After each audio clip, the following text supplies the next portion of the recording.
మహిళా reservation bill మరోసారి మోసపోయింది. ఈ ప్రభుత్వం మరొకసారి మొండిచేయి చూపించింది.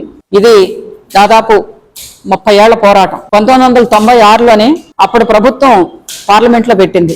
జాయింట్ పార్లమెంటరీ కమిటీ చేశారు. గీతా ముఖర్జీ గారి నాయకత్వాన, ప్రముఖ కమ్యూనిస్ట్ నాయకురాలు గీతా ముఖర్జీ గారి నాయకత్వాన జాయింట్ పార్లమెంటరీ కమిటీ 6 నెలల్లో రిపోర్ట్ ఇచ్చింది. ఆ రిపోర్టు అతి గతి లేదు. ఆ తర్వాత మరోసారి బిల్లు పెట్టారు. మళ్ళా దాని మీద దాదాపు బిల్లు కాగితాలు చించేసిన పరిస్థితి వచ్చింది. ఇంత తీవ్రంగా పురుషాధిక్యత అనేది ఈ రాజకీయ నాయకుల్లో, పార్లమెంటేరియన్లో కూడా ఉన్నదన్నమాట. సరే, ఆ తర్వాత 15 ఏళ్లకి అంటే 2010లో మన్మోహన్ సింగ్ గారు ప్రధానమంత్రిగా ఉన్నప్పుడు మళ్ళీ రాజ్యసభలో బిల్లుని ఆమోదింపజేశారు. రాజ్యసభలో ఆమోదింపజేశారు కానీ లోక్సభలో పెట్టలేదు. లోక్సభలో పెట్టకుండా ఏం చేద్దామని అంటే ఇది ఇంకో రకం మోసం అన్నమాట.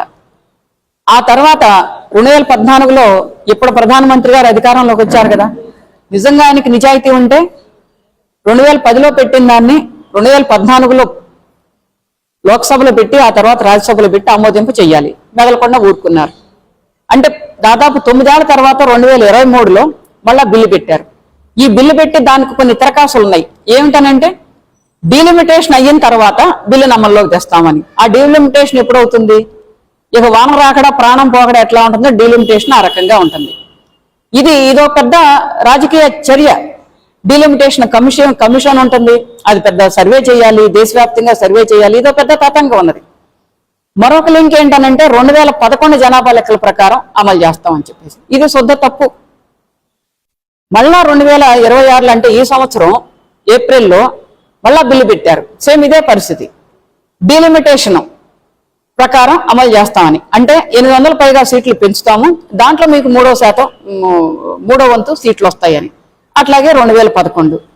ఇది కుట్ర కాదా అని చెప్పేసి మేము అడుగుతా ఉన్నాం. అంటే అసలు డీలిమిటేషన్కి మహిళా రిజర్వేషన్ బిల్లుకి సంబంధం ఏమిటి అని చెప్పేసి అది మేము అడుగుతున్నాం. రెండోది 2011 జనాభా లెక్కల ప్రకారం అంటే మరి ఆ తర్వాత ముఖ్యంగా దళితులు, ఇతర బలహీన వర్గాల్లో సహజంగానే జనాభా పెరుగుతుంది. ఎందుకని పెరుగుతుందంటే పేదరికం కారణం. పేదరికం ఎక్కడ ఉంటుందో జనాభా కూడా అక్కడే ఎక్కువగా పెరుగుతుంది. మనకి పేదరికం ఎక్కడ ఉందంటే దళితవాడల్లో ఉంది, ఆదివాసీ ప్రాంతాల్లో ఉంది. మరి ఈ పెరిగిన జనాభా లెక్కలు తీసుకోకపోతే వాళ్ళు నష్టపోతారు కదా.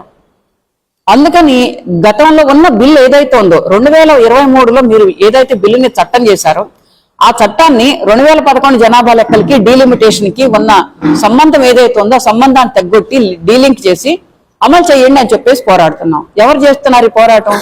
దేశంలో ఉన్న అన్ని మహిళా సంఘాలు కలిపి ఒక కోయిలేషన్గా, నేషనల్ కోయిలేషన్గా ఏర్పడి వర్షాకాల సమావేశాలు జరిగిన నాళ్లు పార్లమెంట్ ఎదురుగుండా జంతర్ మంతర్ దగ్గర ధర్నాలు చేశాం.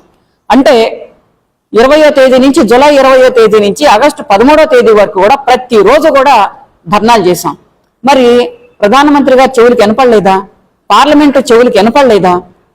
అంటే మహిళలకు రిజర్వేషన్ అక్కర్లేదు, మహిళలు రాజకీయ ప్రక్రియలో రానక్కర్లేదు, మహిళలకు ప్రజాస్వామ్య హక్కులు అక్కర్లేదు అని చెప్పేసేది ఈ ప్రభుత్వం చెప్పదలుచుకుందా? ఈ రాజకీయ నాయకులు చెప్పదలుచుకున్నారా? ఇదే మేము అడుగుతున్న ప్రశ్న. కాబట్టి రిజర్వేషన్ల హక్కుల కోసం ఏదైతే ఉద్యమిస్తున్నామో ఈ ఉద్యమం అనేది కొనసాగుతుంది. మళ్ళా శీతాకాల సమావేశాలప్పుడు కూడా మళ్ళా కొనసాగించడం జరుగుతుంది.